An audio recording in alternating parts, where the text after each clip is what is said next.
লাগবে লাগুক তীর তলোয়ারের আঘাত, তারপরেও থাকবে নবীজির রিসালাত। আওয়াজ কম হয়েছে মানি না?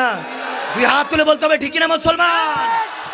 যতই ষড়যন্ত্র চলুক, বুলেট চালাও, তীর চালাও, তলোয়ার চালাও, জিসমকে আমরা ঢাল বানিয়ে, হাতকে তলোয়ার বানিয়ে আবার লাগলে যুদ্ধ করবো ইনশাআল্লাহ। ঠিক না মুসলমান? লাগবে লাগুক তীর তলোয়ারের আঘাত, তারপরেও থাকবে নবীজির সালাত।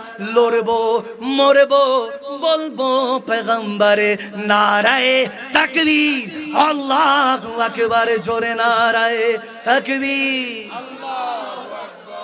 নারায়ে রিসালাত। ইচ্ছে জাগে আমাদের যেতে মদিনায়, ইচ্ছে জাগে চুমো খেতে সোনালি পাড়া। ঠিক না? ঠিক না? আল্লাহ আজকে কবুল করুক, আমিন বলেন। রাত গভীর হয়ে গিয়েছে, আবার ফজর নামাজ কাজা করলে হবে না। বাবা জান এখন খেতাব করবেন, দিলকাশ কালামও পড়বেন, দোয়া করবেন, নসিহত শুনে ঘরে যাব। কে কে যাবেন দুই হাত তুলেন। মাশাআল্লাহ, আল্লাহ কবুল করুক, আমিন বলেন। খেতাব হবে আজকে এই বছর এতটুকুই, ইনশাআল্লাহ নেক্সট যদি সুযোগ হয় আবার শোনাবো ইনশাআল্লাহ। আল্লাহ তৌফিক দান করুন, আমিন বলেন। কাছ থেকে দোয়া চেয়ে আমি বিদায় নিচ্ছি বাবা জানের কাছ থেকে, আমার আবার এক জায়গায় চলে যেতে হবে ইনশাআল্লাহ। আমার বাবা জান আরেকটা আমার উপরে এহসান করছিলেন কয়দিন আগে কোনাপাড়ায়, কেরানীগঞ্জে। আমি এদিকে এটা বিষয় নিয়ে এখনো কথা বলি নাই। ওদিন জ্যামে পড়ে গেছিলাম বাবা, ওয়াল্লাহি আজকের এই লাখো হাজারো মানুষকে নিয়ে বলছি, ওদিন জ্যামে পড়ে গেছি। এটা বাবার জন্য বুঝবেন, কারণ সবসময় তো বলা যায় না রাস্তাঘাট, ঠিক কিনা? আমি টাইম মতো পৌঁছানোর চেষ্টা করছি, কিন্তু এবং পরের সেকেন্ড প্রোগ্রামে বাবা আমি 11:30 পৌঁছেছি, ওখানে ধরার কথা 10:30টায়। তো আমি টাইম মতোই বের হয়েছি বিকালবেলায়, কিন্তু ঢাকায় পৌঁছায় অ্যাক্সিডেন্ট হয়েছিল একটা। এখন যানবাহন রাস্তাঘাট তো বলা যায় না, ঠিক কিনা? তো ওইভাবে অ্যাক্সিডেন্ট হয়ে গেছে, রাস্তা পুরো জ্যাম ছিল, আমার আর নড়াচড়ার কোনো ওয়ে ছিল না, যার কারণে পৌঁছাইতে পারি নাই। ওনারা কষ্ট পেয়েছেন। তারপর আমি বলছি যদি ফিউচারে যাইতে হয় আমি একদম কোনো হাদিয়া লাগবে না, আমি এমনি গিয়ে মাহফিল করে আসবো ইনশাআল্লাহ। তারপর আল্লাহ আমাদেরকে বুঝ দান করুক, আমিন বলেন। আল্লাহ আমাদেরকে হেদায়েতের পথে চলার তৌফিক দান করুক, আমিন বলেন। বাবা এই যে হুজুর কাবলারা এখন স্টেজে আছে, এটাই রহমত। আমরা কিছুই জানি না ওয়াল্লাহি। আমি মাকদুম শাহ মাদানির কাছে বায়ের নিচে যে নুকতা আছে বিসমিল্লাহির রহমানির রহিমের, ওটা নুকতার এলেম আমার কাছে নাই। আপনারা দাওয়াত দেন, শুনতেছেন, শুনছে, যতটুকু নিজে পারি অতটুকু বুঝাচ্ছি, এর কিছুই নাই। কিন্তু হুজুরা স্টেজে আসতেছে, আমি দুই একজন, ইল্লা মাশাআল্লাহ সুম্মা মাআযাল্লাহ, আমি কারো শানে বেয়াদবি করছি না, ইল্লা মাশাআল্লাহ, দুই একজন আকাবিরিন ছাড়া এখন আমাদের এই স্টেজের মধ্যে দাওয়াত দিলে মানুষ পাওয়া যায় না, ঠিক কিনা? বড় বয়োজ্যেষ্ঠ আলেমে দিন যেনারা আছেন, আজকে এই মঞ্চগুলি তেনাদের জন্য যেটা দরকার, সমাজ এমন বর্বরতার দিকে ছুটছে, ওই যেই জিনিসটা দরকার ওটা এখন নাই। ওলামায়ে বড় বয়োজ্যেষ্ঠ আলেম, ভালো ভালো মুফাসসির মুহাদ্দিসদেরকে ডাক দিলে এই মানুষ খুঁজে পাওয়া যাবে না। আওয়াজ দেয় না? এই মানুষগুলো খুঁজে পাওয়া যাবে না।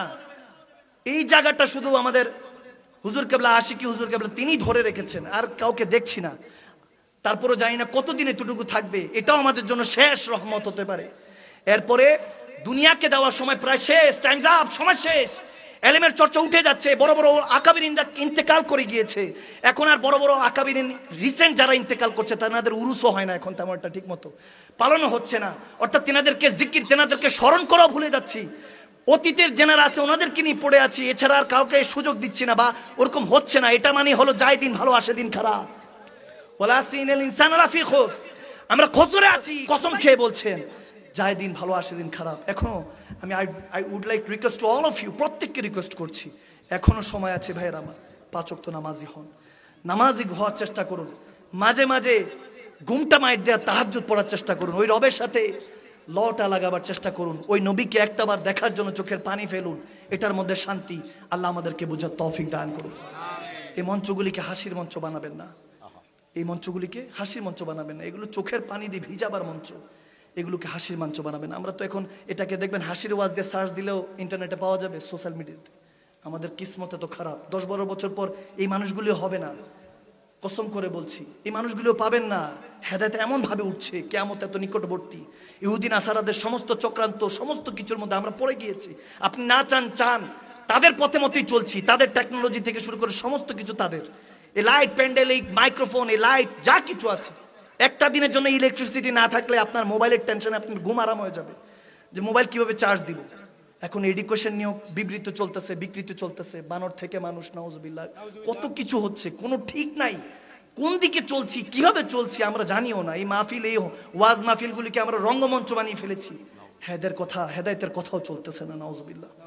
আল্লাহ আমাদেরকে রসুল আরবির নামাজ সাদকা আমাদেরকে এগুলো হেদায়েতের পথে চলে এই সব সমস্ত কথাগুলি বোঝার তৌফিক দান করুক।